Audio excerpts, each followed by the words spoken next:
The airwaves carried a voice steeped in urgency. "This is an emergency alert. Please remain calm and listen carefully." There was a slight tremble in the broadcaster's words, betraying the gravity of the situation. "This is Michael Ross with the National Emergency Broadcast System. Reports are flooding in from across the downtown sector.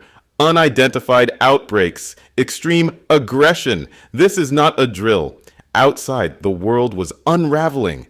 Sirens blared, glass shattered in the distance, and faint screams intermingled with a guttural, unearthly sound that rose like a tide. The broadcaster's tone sharpened, cutting through the static. Lock your doors, barricade your windows. If you're hearing this, seek higher ground immediately. Avoid contact with anyone exhibiting erratic or violent behavior." A brief pause followed, the silence punctuated by faint, haunting noises creeping into the transmission. Then the broadcaster's voice returned, weighted, and final. "We'll bring you more updates shortly. God help us all." The rooftop was no sanctuary, but it was all they had. Survivors huddled together, their faces pale under the smoky sky. The city below, once vibrant, was now consumed by fire and shadows. The undead swarmed the base of the building, clawing and groaning with unrelenting persistence. Marcus sat apart from the group, gripping a worn photograph of his daughter. His eyes betrayed a desperate hope, the kind that clung to impossible odds. Julia, an EMT whose calm demeanor belied her own fear, emptied a small bag of supplies. 2 bottles of water, half a loaf of bread, and 1 flashlight, she muttered, the inventory more dismal out loud. "If we don't find supplies soon?" "Don't say it," Marcus snapped, his voice tight as his eyes stayed fixed on the barricaded stairwell. "We'll figure it out. We have to." Nearby, Alex adjusted the knobs on a makeshift radio, his fingers trembling. "If I can hack into the military's frequency, maybe we can." His words faltered as a sudden crash from below silenced the rooftop. All eyes turned to the barricade, its wooden planks straining under the relentless pounding from the horde below. The faint hum of helicopters overhead drew their attention skyward. Hands waved frantically, signaling for rescue. The aircraft didn't pause, its distant form vanishing into the smoke. Captain Evans, a retired soldier with a face carved from resolve, broke the silence. "They're not coming for us," he said, his voice flat and certain. "We're on our own."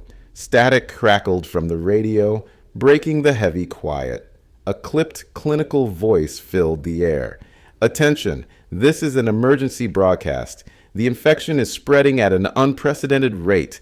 Evacuation zones are overwhelmed. Military extraction is limited." Julia leaned closer, her breath catching as she absorbed the words. "They're still broadcasting," she whispered. The transmission continued, the message growing darker. "If you're hearing this, barricade yourself immediately. Do not attempt to travel. Reinforcements?" The voice stuttered, the signal cutting out abruptly. Alex slammed his fist against the radio. "Come on, we need more than that." The frustration in his voice hung heavy. Marcus shook his head, his face pale as he muttered, "It's too late. They're warning the ones who can still run. Not us." The barricade groaned loudly, buckling under the relentless assault from below. Captain Evans pulled back the slide on his pistol, the sharp click cutting through the rooftop's uneasy quiet. "We don't have time to wait for help. We're either making a move or dying here." The group exchanged glances, unspoken fears mirrored in their eyes. The helicopters were now distant shadows in the smoke-filled sky. The undead, relentless and ravenous, surged ever closer. Time was slipping away, and so was hope. It started like any other seasonal flu, unremarkable, almost mundane. News anchors read bulletins with half-hearted concern about a localized illness, but the cracks began to show when patients displayed erratic behaviors. They lashed out, fought against medical staff, and spoke of an insatiable hunger. At first, the symptoms were dismissed as delusions caused by fever or dehydration. Yet, as the cases multiplied and hospitals filled beyond capacity, whispers of something far more sinister began to circulate. The infection had no respect for boundaries. Schools, workplaces, and public spaces became unwitting grounds for its spread.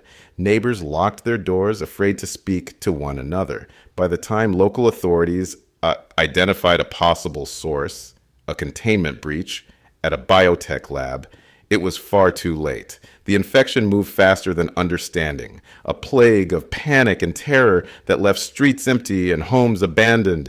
Early responders struggled to grasp the scale of the outbreak. Police cordons were breached within hours. Paramedics, called to assist the sick, became victims themselves, their ambulances taken over by clawing hands and snapping jaws. People who had sought refuge in their own homes quickly discovered that the infection could find its way in. It wasn't a flu, after all. It was something no one had a name for yet, something that took over its host entirely. In those first few days, there were no answers, only mounting fear. The virus turned neighbors into strangers, strangers into monsters. By the time anyone realized what was happening, the city had already begun to collapse. Hospitals were the first to crumble. They were meant to be safe havens, but they became the epicenter of unimaginable horror. Crowded waiting rooms, already filled with the unwell, were the perfect breeding grounds for infection. Patients arrived with what seemed like minor flu symptoms, but soon began convulsing. Then came the aggression. Mild complaints turned into violent outbursts, and soon those outbursts became fatal. Doctors and nurses, overwhelmed by the sheer number of cases, didn't notice the pattern until it was too late. The infected didn't just die, they came back. And when they did, they attacked anyone within reach. Emergency rooms became slaughterhouses. Operating tables became battlegrounds. Staff who had dedicated their lives to healing were now fighting for survival, wielding scalpels and IV poles as makeshift weapons. The infection didn't spare anyone. Paramedics were dragged from their ambulances. Security guards tasked with protecting the hospital's entrances were overwhelmed by waves of the undead. It wasn't long before the hospitals themselves were abandoned, left to the infected who now roamed the halls. The very places designed to save lives became tombs of despair. For those outside, the collapse of the hospitals was the final sign that the city was beyond saving. Families stopped bringing their loved ones in for care, knowing it was a death sentence. Helicopters circled overhead, capturing footage of hospitals engulfed in chaos. The footage streamed across news channels as grim warnings to stay away. Hospitals, once symbols of hope, had become ground zero for the apocalypse. By the end of the first week, the city was unrecognizable. Streets that had once been bustling with life now lay eerily silent. Entire neighborhoods fell dark, their residents either fled, turned, or dead. Cars sat abandoned at intersections, their doors flung open, and personal belongings scattered as if people had vanished mid-escape. The smell of smoke hung heavy in the air, mingling with the acrid stench of decay. Those who remained stayed indoors, their curtains drawn and their lights off. Venturing outside was a gamble few were willing to take. The infected moved in packs, drawn to sound, light, and movement. They shuffled through empty streets, their moans echoing off the abandoned buildings. For the survivors, silence became a shield. As the infection spread, even the city's most resilient landmarks fell. Parks were overrun, their open spaces now hunting grounds for the undead. Grocery stores were looted and emptied in the first wave of panic, their aisles littered with discarded goods and broken glass. Schools, once places of learning, stood as haunting reminders of the lives that had been lost. Survivors learned quickly to adapt. They stopped calling for help, knowing no one would come. They stayed hidden, avoiding the streets, which had become a domain of death. But with every passing day, their isolation grew heavier. The silence that had once been their savior was now a suffocating weight. The city wasn't just dying. it was already dead. And for those who still clung to life, the question wasn't whether they could survive the infected, it was whether they could survive the silence. The barricades were meant to be strong, reinforced by steel and manpower, but they were no match for the relentless tide of infected. Military vehicles blocked intersections, their mounted guns aimed at the swarms. Police officers stood shoulder to shoulder, shields raised against a force they couldn't comprehend. Yet, for every infected that fell, 10 more seemed to take its place. The front lines dissolved into chaos as the weight of the horde pushed through, crushing everything in its path. Soldiers shouted orders that were drowned out by the cacophony of groans and screams. Civilians who had sought protection behind the barricades found themselves trapped, their cries of panic blending with the sounds of breaking glass and bending metal. A young officer, barely old enough to wear his uniform, fired round after round into the advancing mass. His hands shook, his face pale, until he was overwhelmed, disappearing beneath the swarm. Helicopters roared overhead, their spotlights illuminating the carnage below. A command post crackled with frantic radio chatter, but the words were lost in the chaos. "Fall back! We're being overrun!" came a desperate cry before the line went silent. By the time reinforcements arrived, there was nothing left to reinforce. The barricades were gone, and with them, any semblance of control. The infection had won this battle, leaving a fractured city in its wake. The declaration of martial law came swiftly, broadcasted over every frequency. "This is an emergency announcement," a stern voice declared, pausing only to let the static settle. "Effective immediately, martial law is in effect. Citizens are instructed to shelter in place or proceed to the nearest evacuation zone. Do not engage with infected individuals. Repeat, do not engage." The government's protocols were designed to instill order, but the reality on the ground was far less controlled. Evacuation zones overflowed within hours, their gates unable to withstand the relentless crowds. National Guard units patrolled the perimeter, but even they were visibly shaken. Reports filtered in of evacuation centers overrun, entire operations lost to the infection. Emergency broadcasts played on a loop, the same instructions cycling endlessly, as though repetition might save lives. The once calm voice grew more strained with each update, a note of desperation creeping in. "If you are hearing this, stay indoors. Avoid large gatherings. We are working to restore order. Help is on the way." But help never came. The broadcast continued, hollow promises echoing through abandoned streets. For those still alive, it was clear survival was now a personal responsibility. The rooftop was a temporary haven, its height offering a fleeting sense of safety. Survivors trickled in one by one, drawn by instinct or sheer luck. The group was a mosaic of backgrounds and stories, united by desperation and the shared will to survive. Julia, an EMT who had abandoned her ambulance after it was swarmed, took charge of tending to wounds and rationing supplies. Her calm demeanor masked the terror she felt inside. Marcus, a father searching for his missing daughter, clutched her photograph, his face etched with sorrow. Alex, a teenager with a knack for technology, fiddled with the salvaged radio, determined to make contact with someone, anyone who could help. Then there was Captain Evans, a retired soldier whose experience and leadership quickly made him the group's de facto protector. Their story spilled out in fragments between moments of tense silence. Julia recounted the chaos in the hospitals, her voice shaking as she described the first wave of infected. Marcus shared his guilt over leaving his daughter behind, his words faltering as he fought back tears. Alex talked about hacking into military frequencies, a faint glimmer of pride cutting through his fear. Captain Evans remained mostly quiet, his focus on fortifying the rooftop but his occasional remarks revealed a man grappling with his own demons. The rooftop was not without its dangers. Supplies were limited, and every sound risked drawing attention from the swarms below. The group worked together to fortify their position, piling debris against the stairwell door and signaling to passing helicopters with whatever reflective surfaces they could find. Each night, they huddled close, listening to the groans of the undead below and the faint hum of distant engines above. Hope was scarce, but it wasn't gone, for now the rooftop was their refuge, a fragile sanctuary in a world turned upside down. The rooftop was their last stand.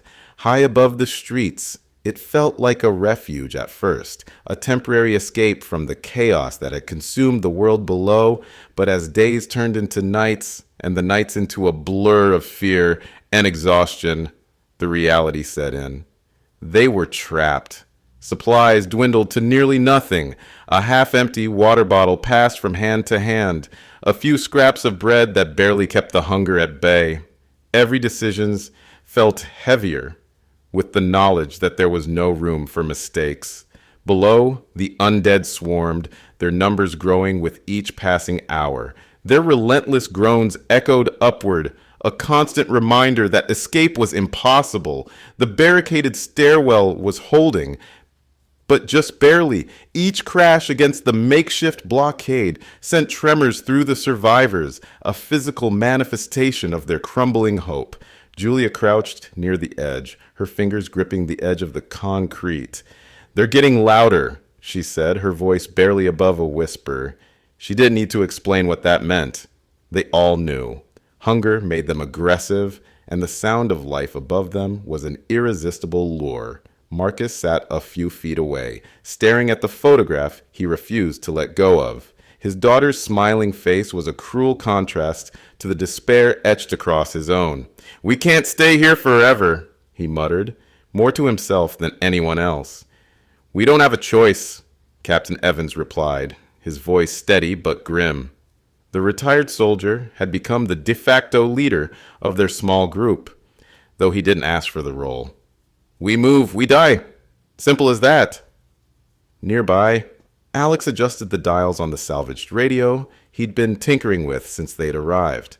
The teenager's hands trembled as he tried to focus on the static-filled airwaves. "If I can just get a signal," he mumbled, his frustration mounting. Each failed attempt chipped away at his resolve. The rooftop fell silent for a moment, save for the haunting noise from below.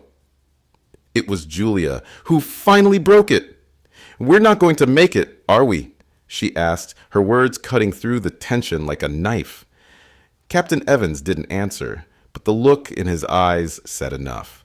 Hope came in brief, flickering moments, only to be extinguished by reality. The faint sound of helicopter blades overhead drew every pair of eyes skyward.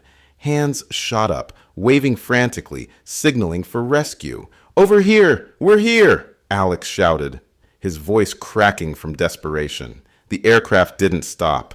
It didn't even slow down. Instead, it veered off toward the horizon, its spotlight scanning a different section of the city. The survivors' cries faded as the noise of the chopper grew distant, leaving only silence in its wake. Julia sank to her knees, her hands pressed against her face. "They're not coming," she whispered.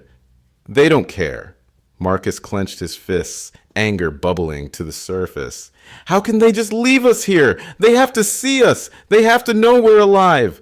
"They know," Captain Evans said coldly. His gaze remained fixed on the skyline. "And they've already decided we're not worth the risk."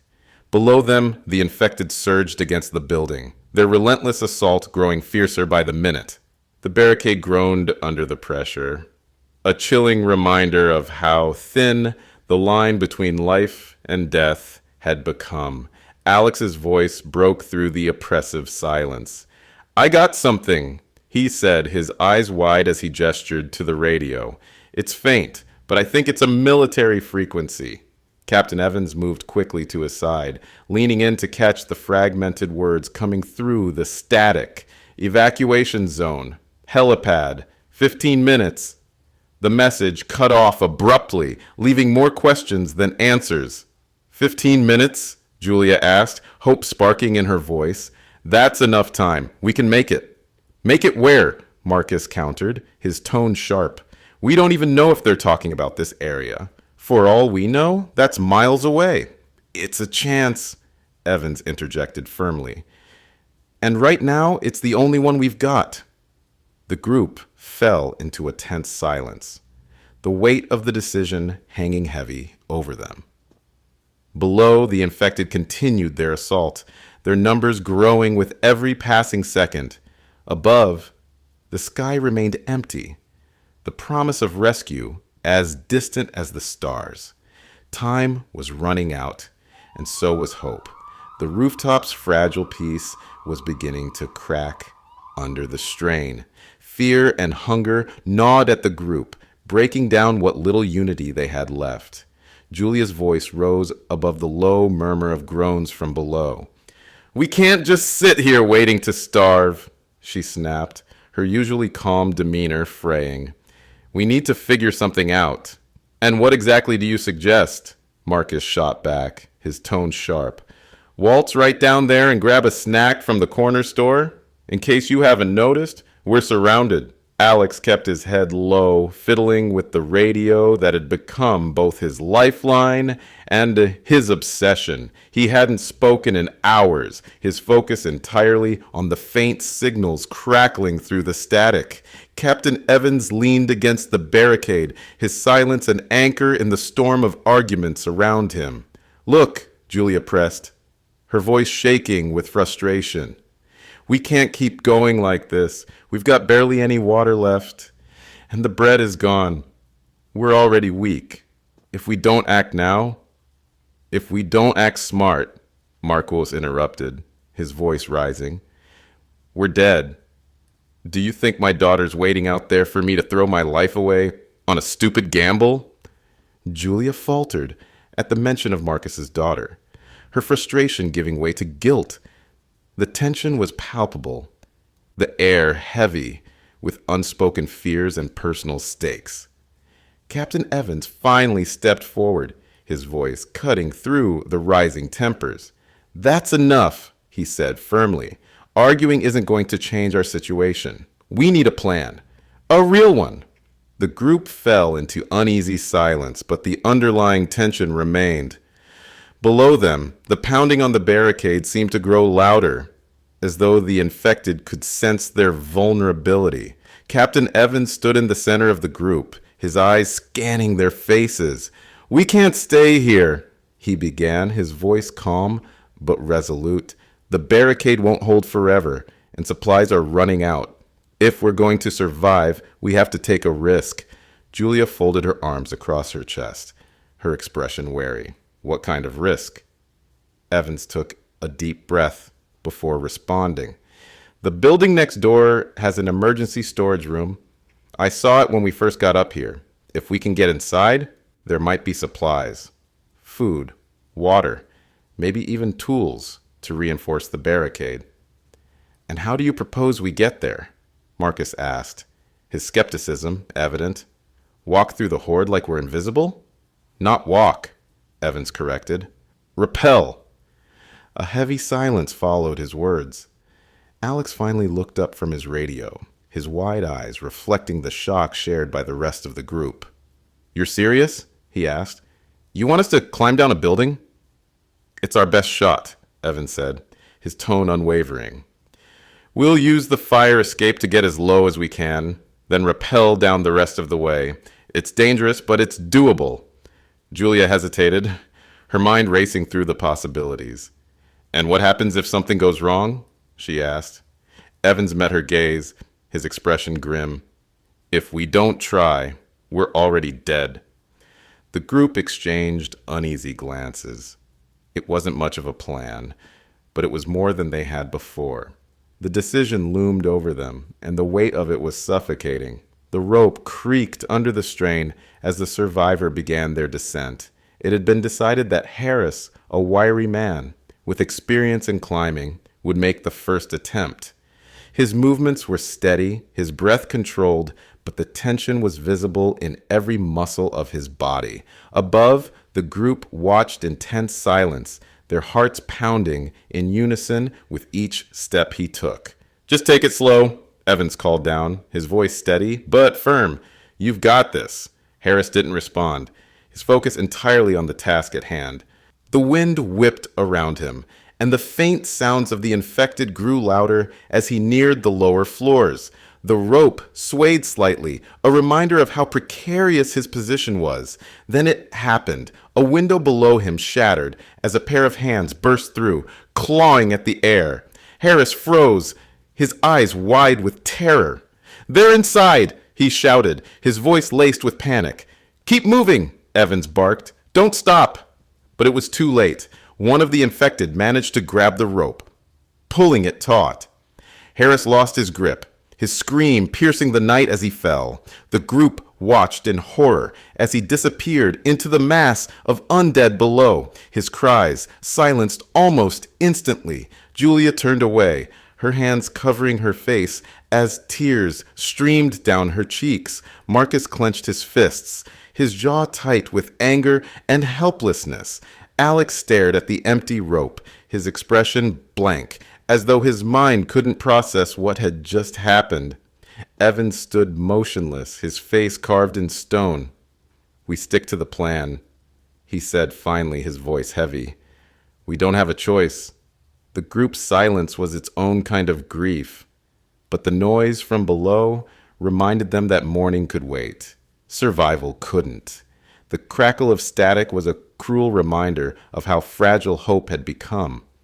Alex hunched over the makeshift radio, his trembling hands adjusting the knobs with an urgency born of desperation. The group huddled around him, their breaths shallow, their expressions a mix of exhaustion and dread. Then it happened. A voice pierced through the static, fractured but unmistakable. "This is military command. Extraction point. Helipad. 15 minutes. Repeat, extraction point. Helipad." The message cut out as abruptly as it began, leaving only the hiss of dead air. For a moment, no one spoke. The weight of the words hung heavy, and the group exchanged wary glances. Julia broke the silence first. 15 minutes, she said, her voice a mix of disbelief and cautious hope. "We can make it." "Can we?" Marcus countered, his tone sharp. "We don't even know where they're talking about. What if it's not here?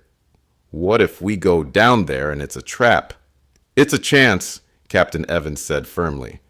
"The only one we're going to get." The tension was palpable as the group processed the choice before them. To stay meant certain death. The barricade wouldn't hold much longer, but to leave meant facing the horde below, gambling their lives on the slim hope of rescue. Julia's voice wavered as she spoke. "If we stay, we're dead. At least this gives us something to fight for." Marcus ran a hand through his hair, his expression torn. "What about my daughter? If I leave here, I'm leaving her behind." "We're all leaving something behind," Evans replied, his tone softer now. "But if we die here, what's the point? You want to find her? Then we need to survive first." Alex, silent until now, finally looked up. "I can keep the radio on while we move. If they broadcast again, I'll hear it." Evans nodded. "Then it's settled. We move. Travel light, stay together, and keep quiet. 15 minutes means we don't have time to second-guess ourselves."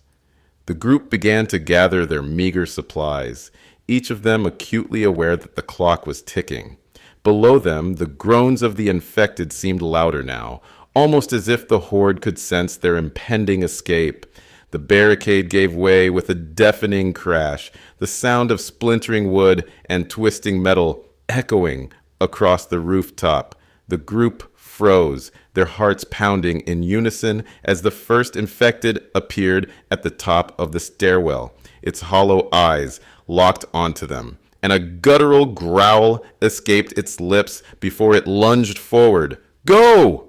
Evans shouted, his voice cutting through the chaos. He fired a single shot, the crack of the gun reverberating as the infected fell. But it was only the beginning. More were coming, their numbers swelling as they poured through the breach like a flood. Julia grabbed Alex by the arm, pulling him toward the fire escape. "Move! We don't have time!" she yelled. Marcus followed, gripping the photo of his daughter as if it were a lifeline. Evans brought up the rear, firing in short, controlled bursts to slow the advancing horde. The fire escape was their only path now, a narrow, rusted structure that groaned under their weight. Below, the infected surged against the building, their arms reaching upward, clawing at the metal frame. Alex stumbled, nearly dropping the radio, but Julia caught him before he could fall. "Keep going," she urged, her voice strained. Above them, the rooftop was no longer a sanctuary. The infected had overrun it completely, their guttural cries growing louder as they pushed forward. Evan stopped at the edge of the fire escape, turning back to fire one last shot before following the others. "Don't look back!" he barked, his voice resolute. The group descended as quickly as they could, the distant hum of helicopter blades spurring them onward. But the infected were relentless. They spilled out of the building and into the streets, their numbers overwhelming. For every step the survivors took, the horde seemed to close the distance. At the base of the fire escape, Evans paused, scanning their surroundings. The helipad was close, but the path to it was treacherous. Cars were abandoned in the street, their alarms blaring, attracting even more of the undead. The survivors pressed on, their breaths coming in ragged gasps as they dodged the grasping hands of the infected. The helipad finally came into view, a beacon of hope in the chaos, but the infected were everywhere, their numbers blocking the way forward. Evans turned to the group, his face grim but determined. "We'll make it," he said. "We have to."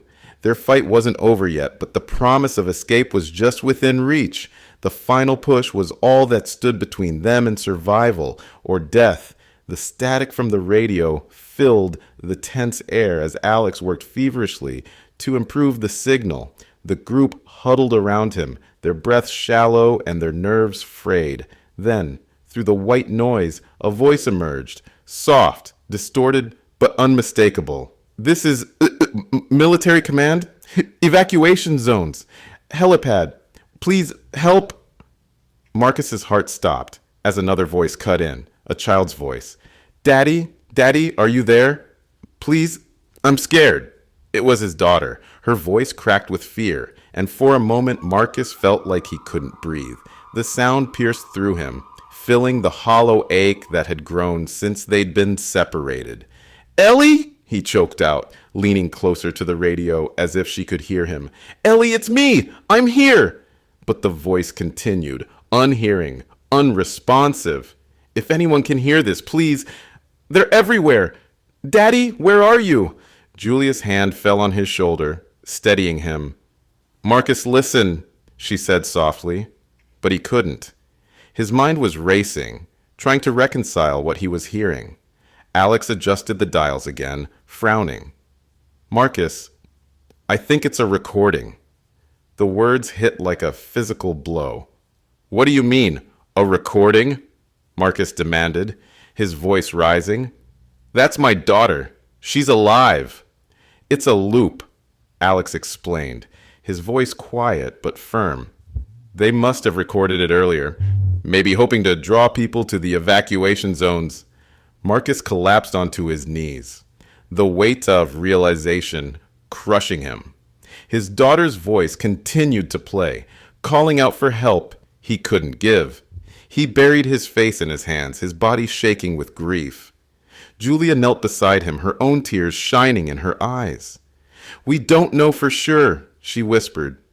"But if she's alive, Marcus, you have to stay alive for her." The voice on the radio faded back into static, leaving only silence, and the echo of a father's heartbreak. The infected surged closer, their grotesque figures illuminated by the faint light of the moon. The barricade groaned under the relentless assault, and the group scrambled to reinforce it. Julia's mind raced. as she took stock of their dwindling supplies. Then her eyes landed on a collection of tools scavenged from the rooftop. "Alex, give me those propane canisters," she called out, her voice firm. "And any duct tape you can find." "What are you doing?" Marcus asked, still raw from the radio broadcast. "Buying us time," she replied without looking up, her hands already working with swift precision. She duct taped the canisters together, her movements quick and deliberate. "If we can't stop them, we can at least slow them down." Captain Evans stepped forward, his expression grim. "Are you sure about this? Do you have a better idea?" She shot back. Her hands didn't stop, even as her voice trembled. "We need to clear a path to the helipad, and this is the only way." The groans of the infected grew louder as the barricade began to splinter. Julia finished her makeshift bomb and handed it to Evans. "Toss this when they breach," she instructed. "And everyone else, get ready to run." The barricade gave way with a deafening crash. Evans hurled the bomb into the center of the horde, and Julia lit the fuse with a lighter she'd kept in her pocket. "Get down!" she screamed as the explosion tore through the night. The blast was deafening, and the shockwave sent the infected sprawling. For a brief, precious moment, there was silence. Then the groans resumed, but they were fainter, scattered. Julia's plan had worked. "Move!" Evans commanded, his voice cutting through the chaos. The group sprinted toward the helipad, their path cleared for now. Julia glanced back, her face set with determination. The horde wasn't far behind. The helipad was in sight, but so were the infected, their relentless pursuit closing the gap.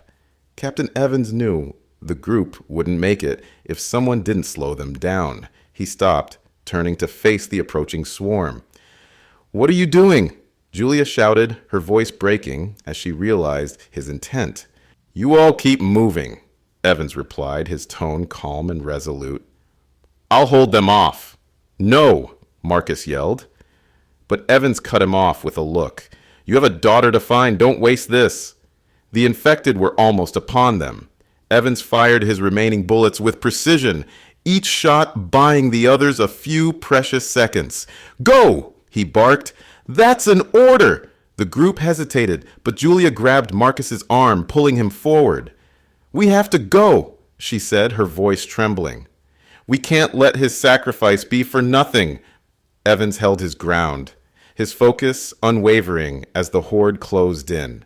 When his ammo ran out, he pulled a combat knife from his belt, ready to fight until the end. The last thing the group saw as they reached the helipad was Evans surrounded, a wall of infected descending upon him. The helicopter loomed above, its blades kicking up a fierce wind as it descended. The survivors clambered aboard, their breaths ragged, their faces streaked with tears. As the chopper lifted into the sky, Julia looked down, her chest tight with grief. Evans was gone, but his sacrifice had given them a chance to live, to fight another day. His legacy was etched in their survival, and they carried it with them as they flew into the uncertain night. The survivors moved with the desperation born of fear. The roar of the helicopter's blades above was their only beacon, its faint light cutting through the darkness. The helipad was just ahead, but the infected were closing in fast, their guttural moans growing louder with every step. Marcus led the group, clutching his daughter's photograph tightly in one hand, while his other gripped Julia's arm. She was limping, her face pale, but she refused to stop. Behind them, Alex carried the makeshift radio, the static-filled device bumping against his side as he ran. "Keep moving!" Captain Evans shouted, his voice strained as he fired into the advancing horde. His ammunition was nearly gone, but every shot counted. "We're almost there!" The helipad's metal platform came into view, its edges slick with rain. The helicopter hovered above, its door open as a soldier waved them forward. "Hurry!" the soldier bellowed, his voice barely audible over the thunder of the rotors.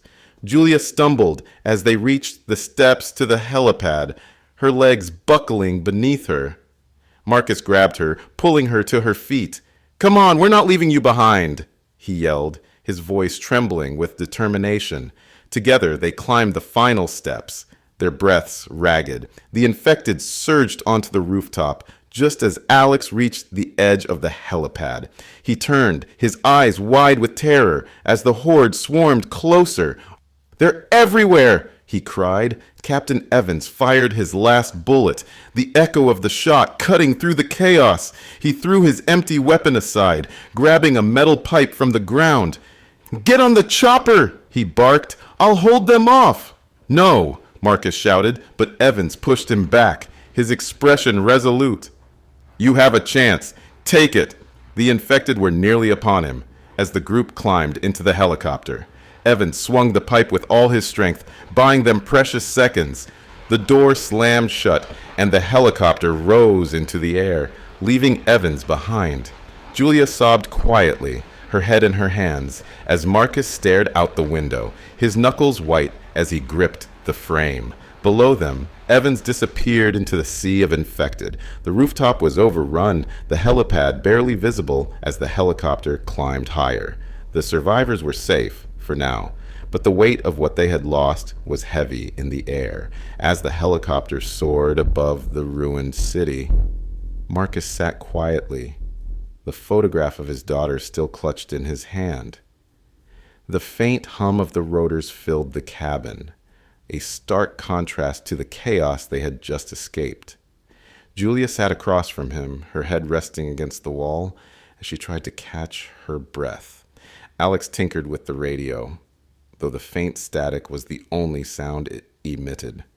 Marcus's gaze drifted to the photograph. His daughter's bright smile stared back at him, a cruel reminder of what he had left behind. He had carried the picture with him since the outbreak began, a symbol of hope, but now it felt like a weight he could no longer bear. "She's out there," Julia said softly, breaking the silence. Her voice was shaky but sincere. "You'll find her, Marcus." He didn't respond immediately.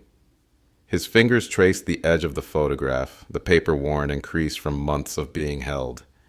Finally, he spoke, his voice quiet but firm. "She deserves better than this world."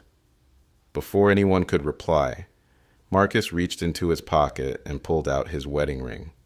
The gold band gleamed faintly in the dim light of the cabin. He stared at it for a long moment, his jaw tightening.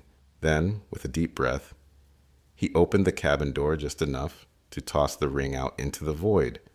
Julia's eyes widened. "Marcus," he shook his head, his expression resolute. "It's time to let go." The ring disappeared into the night, a small, final goodbye to the life he had once known. As the helicopter continued its flight, Marcus leaned back against the wall, the photograph still in his hand. The weight on his shoulders felt lighter, though the ache in his heart remained.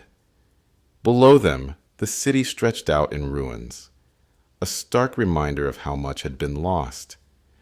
But for the first time in weeks, Marcus allowed himself to hope.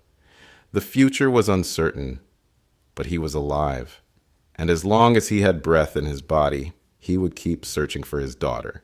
The static crackled before Michael Ross's voice broke through, calm yet strained. "This is Michael Ross with the National Emergency Broadcast System. If you're hearing this, stay tuned. Do not switch off. What I'm about to tell you could save your life." He paused, as if summoning the courage to continue. In the background, faint sounds of commotion, voices, hurried footsteps, the distant echo of gunfire added an ominous weight to his words. "The infection. It's spreading faster than we anticipated. Containment efforts have failed in most major cities. Evacuation zones are overwhelmed. Safe havens are no longer guaranteed." Ross's tone grew more urgent. "To those still alive, listen carefully. Do not engage the infected. They are relentless and show no signs of fatigue or reasoning. Your best chance is to avoid them altogether. Barricade your doors and windows. If you must move, Travel during daylight and only in groups. Be silent. They are drawn to sound. Another pause. Longer this time. When Ross spoke again, his voice was heavier, laced with emotion. I wish I could tell you this will end soon. That help is on the way. But the truth is, we don't know. Communication with Central Command has been lost. Military forces are scattered.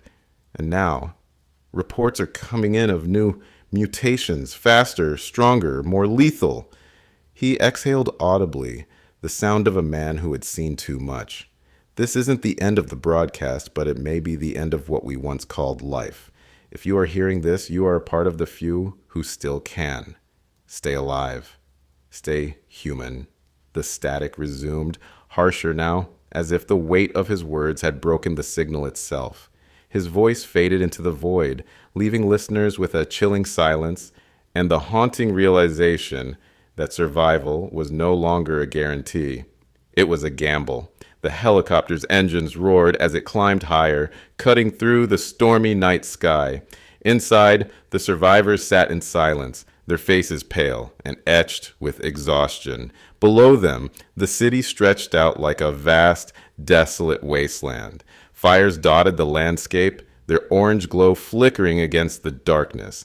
Entire neighborhoods lay in ruins, and the streets were choked with the undead, their grotesque forms shuffling aimlessly in endless waves. Marcus leaned forward, his eyes fixed on the ground. There's no end to them, he muttered, his voice hollow. They're everywhere. The helicopter's spotlight scanned the terrain below, illuminating the sea of zombies. The sheer number was staggering, an unrelenting tide that seemed to stretch to the horizon. Alex, clutching the radio, couldn't tear his gaze away. How do we fight this? He whispered. There's too many. Julia sat with her head resting against the wall, her breathing shallow. She had been quiet since they'd boarded, her face pale and glistening with sweat. Marcus noticed and leaned closer. Julia, are you okay? She nodded weakly, but her eyes betrayed her. Just tired, she said, her voice barely audible. Marcus frowned, concern knitting his brow. As the helicopter banked to the east, the light shifted, momentarily illuminating Julia's arm. Marcus's heart sank. There, just below her sleeve, was a jagged wound. Red, swollen, and unmistakable. A bite. Julia, he began, his voice trembling. She looked at him, her expression pleading. Don't say anything, please. Marcus's mind raced. He wanted to shout, to demand answers, but the look in her eyes stopped him. It was the look of someone who already knew her fate. You should have told us, he said finally, his voice breaking. There was nothing you could do, she replied, her tone resigned, and I couldn't let you leave me behind. The others hadn't noticed yet, their attention still on the chaos below. Marcus glanced at Captain Evans, who was sitting silently, lost in thought. If they found out, what would happen? Would they throw her out? Would she become a threat to them all? Julia reached out, her hand trembling as it gripped Marcus's arm. Don't tell them, she whispered. Let me have this moment. Just let me be human for a little longer. Marcus swallowed hard, tears stinging his eyes. He nodded, though his heart felt like it was shattering. The helicopter flew on, its spotlight cutting through the darkness, illuminating a world that was no longer theirs, and in the shadows, the truth lingered, fragile, deadly, and inevitable.